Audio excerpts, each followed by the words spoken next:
Today we're going to talk about what is yoga.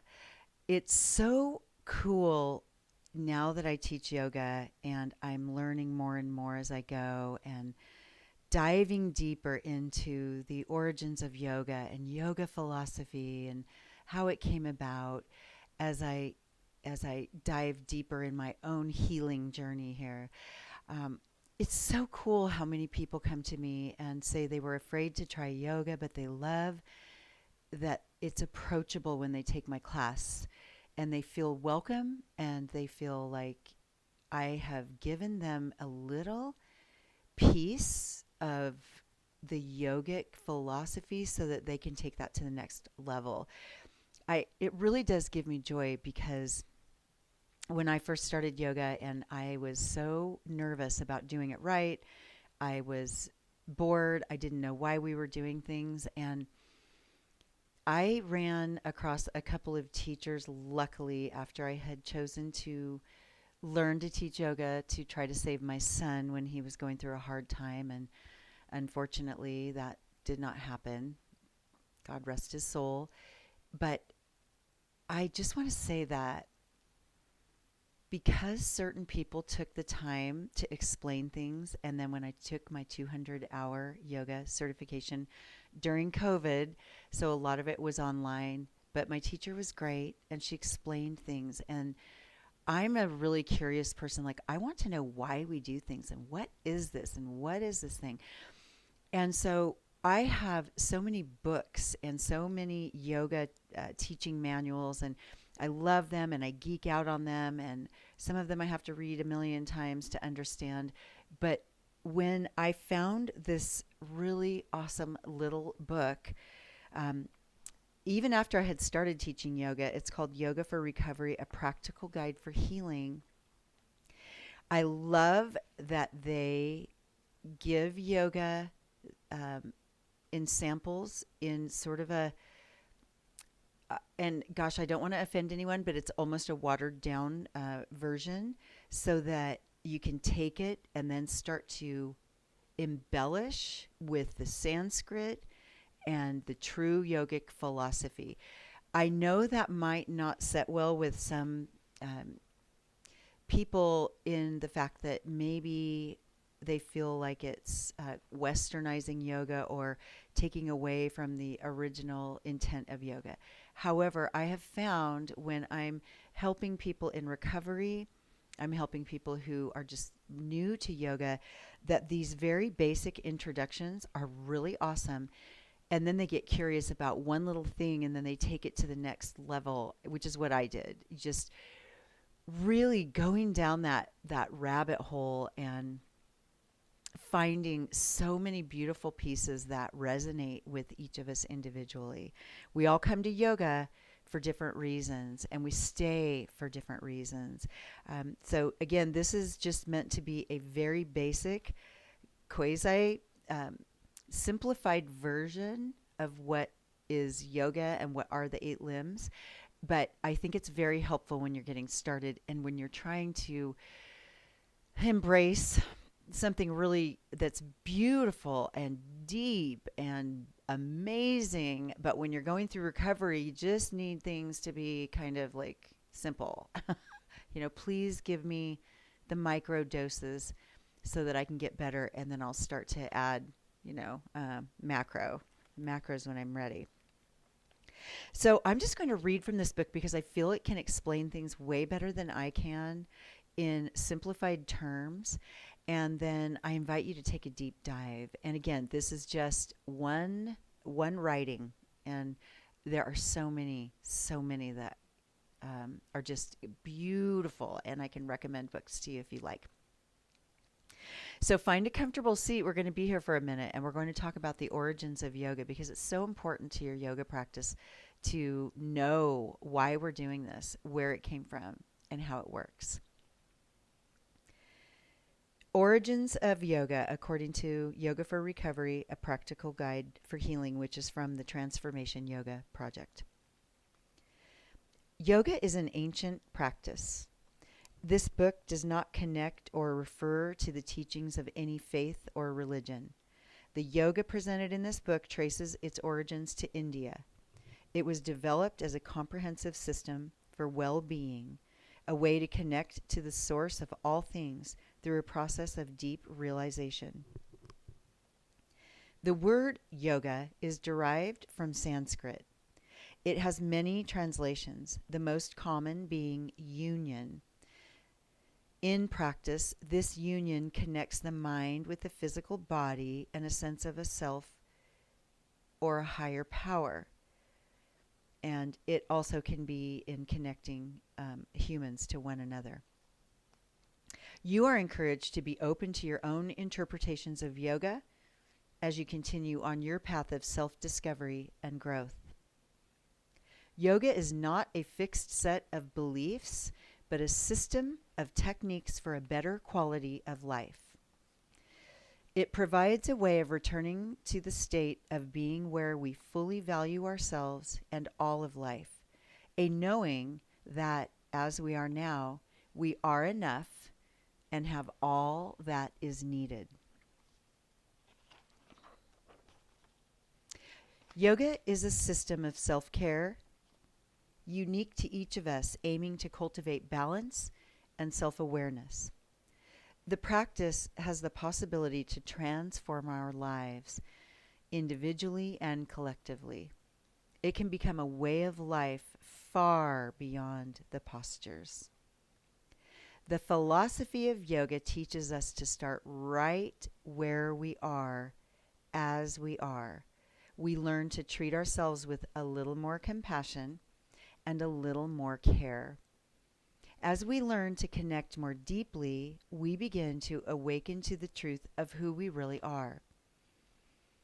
Today, millions of people practice yoga to help improve their quality of life and increase their fitness, stress relief, wellness, vitality, mental clarity, peace of mind, and spiritual growth. With your practice, you are joining a vibrant community of practitioners from all walks of life. And now begins the practice of yoga. I'm going to just read a quote that's in this book from a man who his initials are RT. He was in an inpatient recovery facility, and he says, quote, "Yoga helps me clear my mind and relax. It is a wonderful de-stressor, especially in this rehab situation where you are with so many different personalities and diagnoses. I also have many physical problems, and it helps me to feel like I am rebuilding." End quote. The 8 limbs of yoga. So there are 8 limbs: the yamas, the niyamas, the asanas, the pranayama, the I can say this, pratyahara, dharana, dhyana, and samadhi. And my pronunciation is not always the greatest, so forgive me. The practice of yoga is based on Yoga Sutras. A sutra is a guideline relating to some aspect of the condition of life. For thousands of years, yoga existed as an oral tradition passed down from teacher to student. The sutras were originally written in Sanskrit, the ancient language of India, and organized in what's referred to as the 8 limbs of yoga. The 8 limbs are a set of practices offering guidance on how to live a meaningful life and provide a pathway to rediscovering our true self. The limbs are as follows. The yamas, those are restraints. And just so you know, the writings on this go for days. This is just a very simplified version. This is just one sentence for each. But when you actually look at the Yoga Sutras, it is mind-boggling to just dive into each one and really get curious about it, and helping you to set these guidelines for living a really well-lived life that has suffering, because we all suffer. That's part of being human, but it helps you to reduce suffering by making healthy choices. So 1, the yamas, restraints. These are 5 ethical guidelines for behavior towards others. 2, observances, the niyamas. Niyamas are observances. These are 5 observances regarding behavior to oneself, to yourself. 3, asana or movement. Those are the postures. The practice of physical postures in preparation for meditation. And I don't know if you know this, but yoga, all the physical part of yoga is really to get us set up for the most clear and beautiful, cleaned out mind so that we can meditate. And many times in yoga classes in Western culture, unfortunately, we don't meditate as much at the end. And even in my practices, I don't do it as much. So this is a great reminder to add some more meditation at the end. The 4th limb is pranayama, which is breathing techniques to facilitate the flow of energy throughout the body. Prana means life force, breath. Yama means regulation or restriction thereof. 5, turning inward, or the pratyaharas. Turning inward, the process of turning inward in a state of quiet, devoid of distractions and sensory disturbances. The 6th limb is dharana, which is concentration. Concentration through focusing on an object. The 7th limb is dhyana, which is meditation. Dhyana, meditation. Focusing techniques to achieve a calm mind and a calm presence. And the 8th limb is self-realization, samadhi, a state of bliss, oneness, or enlightenment when one achieves complete awareness. And samadhi is something that we look to. The ultimate goal is cultivating samadhi, living your most authentic, pure, divine, awesome life. All right, so let's talk about the yamas, the restraints. The following are 5 ethical guidelines for behavior toward others. Non-violence. This includes non-harm and an awareness of how actions, words, and thoughts can impact ourselves and others. After all, as we do unto others, we do unto ourselves. The reverse is also true. Yoga starts with a simple concept that can be challenging in practice: kindness to ourselves, to others, and in the world. I don't know about you, but I can be kind to others way easier than I can be kind to myself. And it says right here, nonviolence, be kind to yourself first. Ooh, oh, this is great to reread this and remind myself. Because there's definitely a remembering and a forgetting as being human, as we all know. Okay. The second of the 5 ethical guidelines underneath the yamas, or the restraints, is truthfulness. Truthfulness is being able to know what is true. It is also learning to communicate that truth through words, thoughts, and actions. To be completely truthful is to strive to have our thoughts and actions in harmony with our words. Easier said than done sometimes. The 3rd ethical guideline under the restraints, or the yamas, is non-stealing. Non-stealing includes honoring the property of others and not taking objects from others. It also has to do with taking no more than is needed and taking only what is given, totally a free will. Not only must we care for the things we take care from that we take from others, but also of the time, energy, and fundamental birthrights of all beings. The 4th is moderation or non-excess. This moderation or non-excess deals with being in control of our physical impulses, helping us to gain energy and knowledge. It also pertains to being able to overcome our addictions and desire for excess and maintaining balance in life. Ooh, that's one I have definitely had to work on. And the 5th under the restraints is non-attachment. Non-attachment is the concept of letting go and overcoming our ego. This is also referred to as non-hoarding or non-grasping. To live this, we are asked not to be possessive of objects or controlling in our relationships. We must understand that we are not defined by the accumulation of things, wealth, and power, that these things can be distractions from discovering one's true self. All right, so now we're going to go on to the observances. So this is the second limb in the 8 limbs of yoga, observances, the niyamas.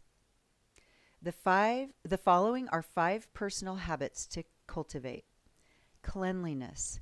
Cleanliness involves and includes hygiene, tidy personal spaces or work areas, and internal or spiritual cleanliness. When we are clean and avoid clutter in our lives, we have more space for creativity, love, and other devotions. Contentment. Contentment relates to a feeling of peace and gratitude for all that we are. It does not relate to acquiring the things we've always wanted or achieving a certain level of success, but rather acknowledging, accepting, and celebrating what life has brought us and finding satisfaction in that. All right. Under the observances, the niyamas, the third of those is self-discipline. Self-discipline is the deliberate and sustained action we take to cultivate our awareness and practice. Forming new patterns of behavior can generate discomfort as the new behavior competes with the old one. This is viewed as an essential experience not to be shied away from, but overcome through discipline. This is good. Self-study. Self-study is connected to self-discipline. An understanding of oneself is crucial for knowing how best to apply discipline in our lives to move beyond all patterns and closer to our true nature. We study the self by reflecting on past experiences and emotions and understanding ourselves in relation to others. A meditation practice can assist in the process of self-study, as can journaling your experiences after completion of meditation. Self-surrender, or devotion to a power greater than ourselves, is an act of love toward the self and our beliefs. This is the familiar concept of submitting to a higher power or source of knowledge. This is not a trivial surrender to a set of beliefs as much as it is in a giving over of oneself to a higher purpose or meaning. This requires humility and an acknowledgement of the divine presence in all things. So, those first 2 limbs, the restraints and the observances, are fundamental ethical principles. These can also be looked at as universal morality and personal awareness. So, universal morality, the restraints, and personal awareness, the observances. Restraints and observances are suggestions given to deal with people around us and our attitude towards ourselves. The other 6 limbs, movement, breathing, turning inward, concentration, meditation, and self-realization, are included as part of the yoga practice presented in this book. Now, we're going to stop right there with what is yoga. That's a lot to digest, and I love, love, love this gentle, simple, brief introduction to what is yoga, because it's so much more than those words. It's a great start, but yoga is so much more. And as I have learned in not only practicing myself and the healing that's been happening, but also in every person that comes to my class, and each new person who arrives and they don't know what to expect, and they're given little micro doses about what is yoga. And as it's growing, I was teaching the other day, and I had picked a beautiful reading for the end. And where one person used to get choked up, now half the class or more is getting choked up. Some people might not say, and that's okay. Some people might not get choked up, and that's okay.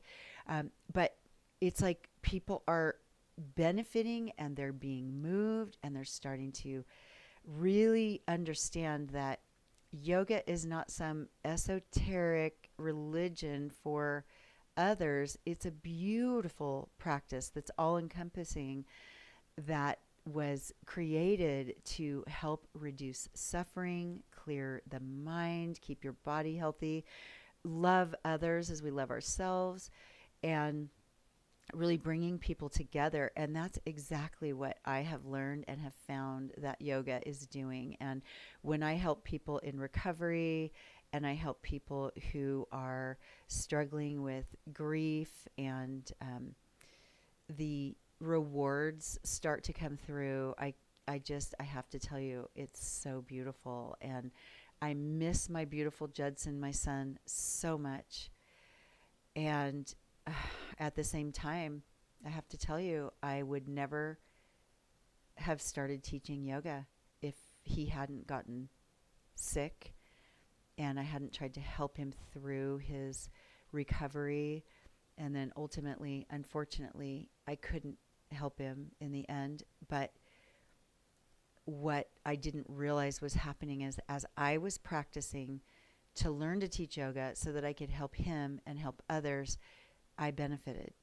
And I will never forget the first day when I realized the yoga was working and making changes inside my body. My son was still alive. I was still horribly stressed watching him suffer, and horribly scared that I would get a phone call one day telling me he was harmed or otherwise. And of course, that came, but I digress. I just want to say that while he was still suffering, and I was also suffering, but I was doing yoga, one day I got home and I had walked into my house and I was kind of putting things away and just doop-to-doo, and I was in my home for at least a half an hour or more, and I don't know, I'm making something to eat or whatever, and I just all of a sudden I was like, oh, I haven't heard my phone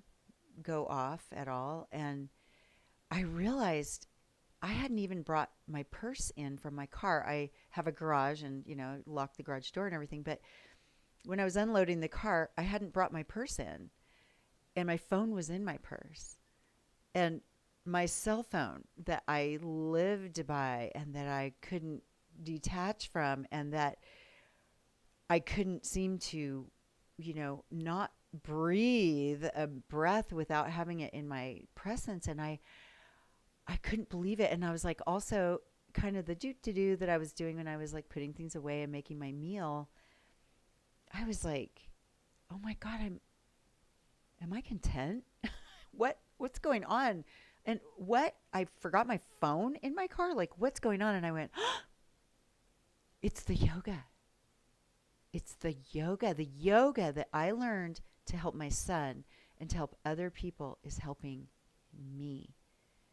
And I have to tell you, that moment, it didn't happen overnight. I think it was about 30 days into me doing a regular yoga practice 3 days a week. It was about a month in that I noticed it. That doesn't mean, the changes were obviously happening the whole time.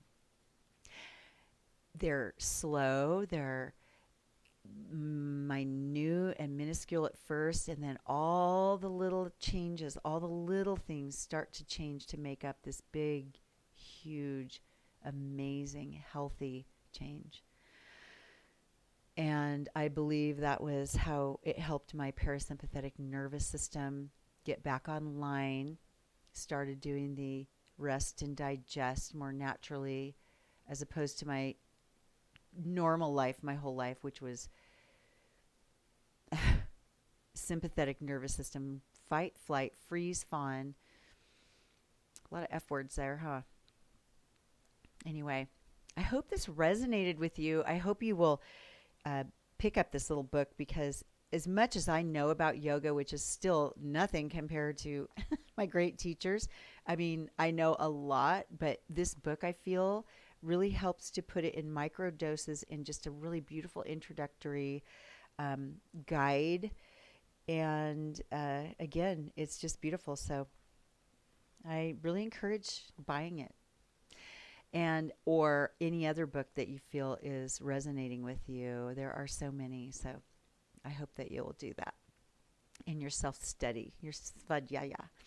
All right, let's take a deep breath in. Reach up with those arms. Hands come to the heart. Bring your sternum up to your thumbs. Maybe gently close your eyes.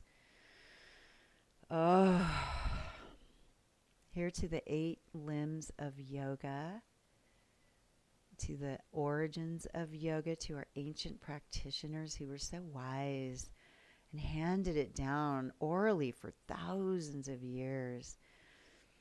And the practice of yoga and the 8 limbs, the yamas and the niyamas, the restraints and the observances, and all the other limbs that are so important, but really learning how is it that yogis are generally calm and very deliberate in their actions and their words and their eating practices and their sleeping practices and their just being in nature and being beautiful with one another and themselves. What is it about those yogis?